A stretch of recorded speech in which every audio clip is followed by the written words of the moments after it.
بيبدأ الفيلم بالطفلة وهي بترسم وردة، فبيسألها أبوها إيه اللي هي بترسمه، فبتقوله إنها بترسم وردة شافتها في دفتر مذكراته، فبيقول لها إن اسمها زهرة الجثة، والزهرة دي بتخلي ريحتها وحشة جدا علشان تجذب الحشرات ليها وبعد كده تمتصهم. وبنعرف إن أبوها عالم وبيحاول يطور تجاربه، بيطلب منها أبوها إنها تروح تخلص واجبها، وهو بيروح يكمل باقي التجارب بتاعته. بس قبل ما تمشي بتسأله إذا كان هيقدر يعالج التشوه اللي في وشه، فبيوعدها إنه مش بس هيعالج وشه، ده كمان هيعالج وشها. وبيبقى من الواضح كده إنهم اتعرضوا لحادثة وحصل لهم من خلالها التشوهات دي. بعد كده بيروح أبوها للمعمل وبيكمل تجاربه، وبتبقى بتراقبه من بعيد، وبنشوف أبوها بياخد قطعة جلد بيحقنها بمادة قدر يستخلصها من زهرة الجثة، وبيلزقها على وشه مكان التشوه الموجود. وفعلا بتندمج قطعة الجلد دي مع الجلد اللي حقنه وبتخفي التشوه. بس بعد لحظات بتبدأ قطعة الجلد دي إنها تكبر وتغطي بقه، فبيحاول بكل الطرق إنه يفتح بقه علشان يقدر يتنفس. ولما بتشوفه في الحالة دي بتصرخ وبتحاول تساعده، لكن كل محاولاتها بتفشل وللأسف بيموت.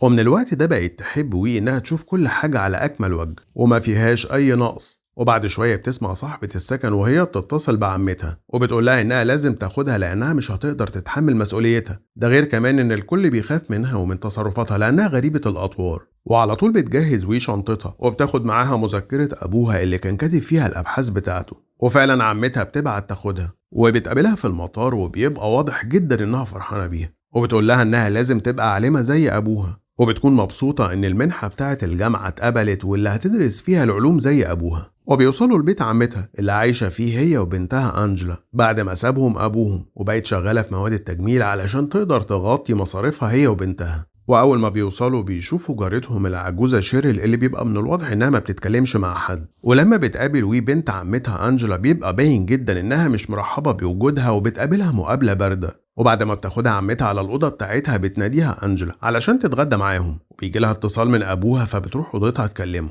والغريبة إن بتروح وراها وبتحاول تتجسس عليها. والصبح بنشوف بتجهز علشان تروح الجامعة، وبيبقى ده أول يوم ليها، وبنلاحظ إنها واقفة قدام مكان زي معبد صغير عملته ليها عمتها في أوضتها علشان تفضل تدعي لأبوها. وفي طريقها للجامعة بتقابل واحد متسول بيسألها إذا كانت تايهة، فبتسأله عن مكان مبنى العلوم، فبيدلها وبتعرفه بنفسها وبيقول لها إن هو اسمه جون. وهناك بتكون قاعدة في المحاضرة لوحدها، لكنها لما بتسمع اسم أنجلا بتفرح إنها موجودة معاه. ولما بيسلمهم البروفيسور بتاعهم نتيجة امتحاناتهم اللي امتحنوه الصبح بتكون جايبة الدرجات النهائية. وقبل ما بيمشوا بيعرض البروفيسور عليهم عرض الشغل عنده في المعمل، وإن لو حد حابب ينضم لمعمله الخاص لأنه محتاج لأشخاص تساعده في التجارب بتاعته. وطبعا بتحاول ما تضيعش الفرصة دي من إيديها، وبتروح لمعمل البروفيسور بول وبتقدم على الوظيفة وبتتقبل فعلا. لكن أول ما بتشوف الأدوات بتاعته بتبدأ تفتش فيها. ولما بيجي البروفيسور وبياخد منها المذكرة اللي في ايدها وبيسألها ايه ده، فبتقول له انها مذكرة ملك لأبوها. فبيسألها البروفيسور اذا كان ابوها عالم، فبترد عليه بانه كان عالم،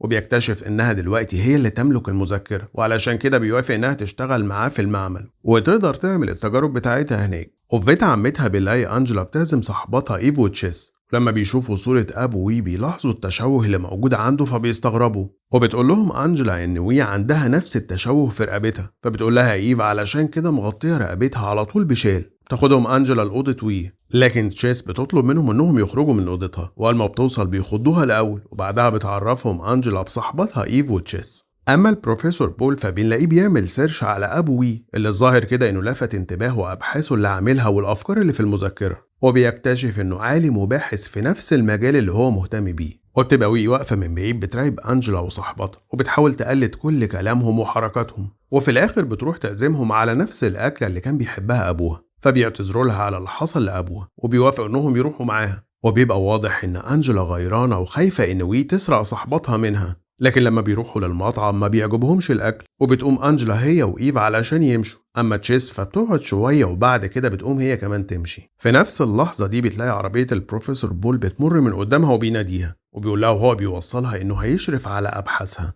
وعايز يتعاون معاها ويعملوا تجارب مع بعض في المعمل بتاعه، وبيطلب منها إنها تروح له بكرة علشان يبدأوا التجارب بتاعتهم. ولما بتوصل البيت بتتفاجئ بأنجلا معاها ولد من زمايلهم اسمه جو. بتعرف أنجلا إن هي شافتها فبتتضايق أكتر وبتطلب منها إنها تبعد عنها. وبنروح للمعمل وبنشوف البروفيسور وهو متعصب علشان مفيش أي تقدم، وبيكون مش عارف منين يجيب المادة اللي بتتحقن في الجلد، وبيكون متعصب جدا وهو بيكلم لكن تشيس بتقاطع كلامهم لما بتدخل عليهم وبتكون رايحة علشان تقدم في نفس الوظيفة اللي شغالة فيها وي. بعد كده بيروحوا سوا وبتخليها تشيس تقلع الشال وبتحاول تديها ثقة في نفسها وتكون لطيفة جدا معاها، وبتقول لها إن هي أجمل كده من غير الشال اللي بتخبي بيه التشوه اللي عندها. وبيروحوا الاتنين سوا وبتعتذر لها تشيس لأنها قدمت على الوظيفة اللي هي شغالة فيها دلوقتي. وبالصدفة بتلاقي وي ورقة واقعة فيها زهرة الجثة، فبتفتكر كلام أبوها لما كانت بترسمها وهو بيقولها إن المادة اللي بيحقنها في الجلد مستخلصة من الزهرة دي، علشان كده بتروح تقتحم مركز الزهور وبتدور على زهرة الجثة وبتاخد منها المادة وبتروح على المعمل علشان تكمل تجاربها اللي بتستخدم فيها أجزاء من جلد رجلها وبتحقنها بالمادة وبترجع تلزقها مرة تانية. لكن البروفيسور بول بيكون موجود وسهران مع إيف في المعمل، بيشوفها وبيقول لإيف إنه هيروح يشوف بتعمل إيه وإيه اللي جابها دلوقتي، وبيطلب من إيف إنها تروح دلوقتي، لكنها ما بتسمعش الكلام وبتفضل تراقبهم من ورا شباك المكتب. مش بس كده، ده بتستغل إن وي بتوري له مكان حقن الجلد وبتصورهم، وبتدخل عليهم فجأة وبتاخد معاها وي وبتقول إن النهارده ليلة البنات وهيسهروا سوا. أما البروفيسور فأول ما بيمشوا بيبص على مذكرة أبو وي اللي واضح إنها نسيتها، وبتاخدها إيف معاها وبيبقى باين إنها أهانتها لأن وشها بيبقى متلخبط جدا بالمكياج، وبعد كده بتسيبها تروح لوحدها. وأول ما بترجع وي لبيت عمتها بتلاقي أنجلا مستنياها وهي متضايقة جدا، حتى ما بتردش عليها السلام، وبتتفاجئ إنها دمرت المعبد الصغير المخصص لأبوها. وساعتها بتفقد أعصابها وبيمسكوا الاتنين في بعض وبيقعوا على الأرض، وبتلاقي جنبها آلة وبتاخدها وبتصيب بيها أنجلا فبتموت. وفي الوقت نفسه بتفضل عمتها تتصل علشان تطمن على بنتها، فبتقول لها إنها راجعة في الطريق وبتسحبها لحد الحمام وبعد كده بتنيمها في البانيو، وبتبدأ تاخد جلدها وبتحقنه بنفس المادة اللي معاها اللي استخلصتها من الزهرة، وبتتزوق على وشها بعد ما بتكون شالت جلد وشها هي كمان، وبعد كده بتلبس نفس هدومها وبتروح على أوضتها وبتخبي أنجلا تحت سريرها. ولما بتوصل عمتها ما بتقدرش تتعرف على وي أو إنها تكتشف إن دي مش بنتها، وده بيخلي وي تطمن جدا إن محدش هيقدر يكشفها. وتاني يوم بتفضل تتفرج على فيديوهات لأنجلا علشان تقلد ضحكتها وطريقة كلامها. بتخبط عليها عمتها وبتقول لها إنها هتغيب لمدة أسبوع عن البيت وبتطلب منها إنها تبلغ وي. وبعدها بتروح وي على الجامعة ومحدش بيقدر يتعرف عليها، حتى جو صديق أنجلا اللي بيتفق معاها إنهم يخرجوا يتفسحوا، ده لأنه فاكرها أنجلا، فبيروح لها لحد البيت ومعاه ورد وبيروحوا المكان مفتوح. بس فجأة بيقع وش وي فبيترهب جو وبيحاول يبعد من الخوف لكنه بيقع وبيموت. ونتيجة للي حصل ده بتحزن وي جدا وبترجع على البيت وبتفضل تدور بهستيريا على مذكرات أبوها، وبتتصل بالبروفيسور بول تسأله عن المذكرات ولكنه ما بيردش عليها، فبتسيب له رسالة مسجلة. وفي نفس اللحظة دي بيبقى البروفيسور بيعمل سيرش عن أبوها علشان يفهم أكتر عن تجاربه. مش بس كده، ده كمان بيروح لمعرض النباتات علشان يقدر ياخد المادة من زهرة الجثة. أما ويفا بتروح على المعمل علشان تدور على مذكرة أبوها، ولما ما بتلاقيهاش بتتعصب جدا وبتعمل فوضى كبيرة في المكان، وبيبقى شكلها أخدت حاجة تخصها من المعمل وهي نازلة. وبعدها بنشوف إيف بتتصل بالبروفيسور لكنه ما بيكونش فاضلها، ولما بتشوفها وي بتروح وبتطلب منها انها تروحها في سكتها. وبنكتشف ان طول الطريق وي بتبص كتير لإيف وشكلها كده بتفكر تكرر اللي عملته مرة تانية، وده لأنها بقت مهووسة بالجمال. وبعد فترة قصيرة بيوصلوا الاتنين لبيت عمتها وبتنصحها إيف انها تستخدم بعض المرطبات من اللي بتبيعها أمها لأن جلدها شكله جاف، وعلشان كده أول ما بتدخل البيت بتبدأ تحقن نفسها مرة تانية. وتاني يوم بتروح إيف مع وي لبيت عمتها وبتكون لسه فاكرة إنها أنجلا، وأول ما بتدخل البيت بتستغرب من الريحة الوحشة الموجودة في المكان، فبتتريق وي وبتحاول تدويها في الكلام. وأول ما بيطلعوا لأوضتها بيبدأ الجرح اللي في وشها يبان، وبتتفاجئ إيف بوي بتهاجمها وبتفضل تطاردها، وساعتها الكلب بتاع أنجلا بيفضل ينبح بصوت عالي، وبتهرب إيف لحد ما بتوصل لجنينة البيت وبتنزل تستخبى في حمام السباحة. بس وي بتكون وراها وبتقدر إنها تخلص عليها، وبتطلع بيها وبتقف قدام المراية وبتحاول تشيل جلد وش أنجلا بصعوبة، بس فجأة الباب بيخبط وبتكون جارتهم العجوزة اللي بتحذرها من إن الكلب بتاعها بينبح جامد ولو مسكتش هي هتتصرف، فبتحاول تقنعها وي إنها هتسكته، وبتقدر تحط وش إيف وتلزقه، وبتبدأ تنتحل شخصيتها. وعلى غير ما هو متوقع بتروح الشرطة علشان تدور على أنجلا ويستجوبوها على موت صديقها جو، لكن للأسف ما بيقدروش يكتشفوا أي حاجة. وتاني يوم بتروح عادي على الجامعة وبتشوفها هناك تشيس وما بتقدرش تتعرف عليها، وبتسألها عن أنجلا فبتقولها إنها أكيد تعبانة علشان كده مختفية. وبيكون المحققين هناك بيسألوا عن أنجلا وجو وده بيوترها بزيادة، وده غير أسئلة تشيس ليها اللي بدأت كمان تسألها عن وي، فبتبدأ إنها تتعصب وبتسيبها وبتمشي. وبتحضر محاضرة البروفيسور بول، وبعد المحاضرة بتروح لبيته، ولما بترجع للبيت بيكون في ايدها منشار، وبعدها بتاخد جثة أنجلا علشان تدفنها. فبتلاقي جارتهم العجوزة بتدور على الكلب،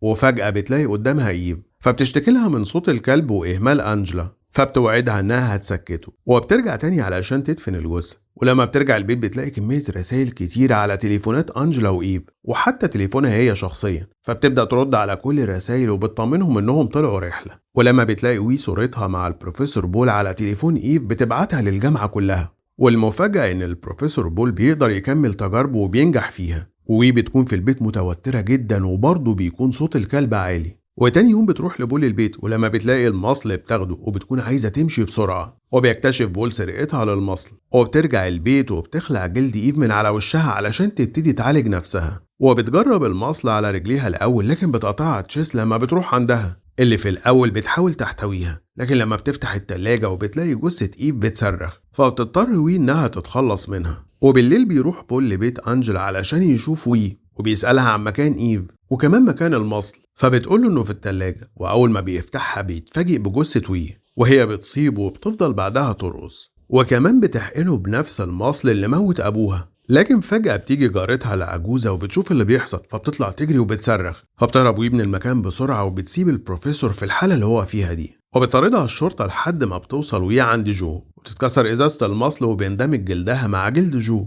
وبتكون وش مشوه كأنه وحش. وبيكتشفوا الشرطة ال3 بنات اللي ماتوا، أما بول فبتكون حالته خطيرة في المستشفى، وبتشوف عمتها واحدة تشبهها، فبتجري وراها وبتفضل تناديها، بس بالصدفة بتقف قدام وي نفسها، ولما بتشوفها بتلاقيها عبارة عن مسخ، فبتصرخ، وطبعا بتجري من قدامها، وبتاخد جارتهم العجوزة كلب أنجلا علشان تربيه. وبتعيش وي بقية عمرها كائن مشوه، عشان تدور على الكمال والجمال لحد ما أكلها النقص والحقد. لو عجبك الفيديو ما تنساش تعمل لنا لايك وشير، وتشترك في القناة وتفعل الجرس، وتكتب لنا في التعليقات عن أي أفلام أو مسلسلات حابب إن احنا نلخصها لك الفترة اللي جاية.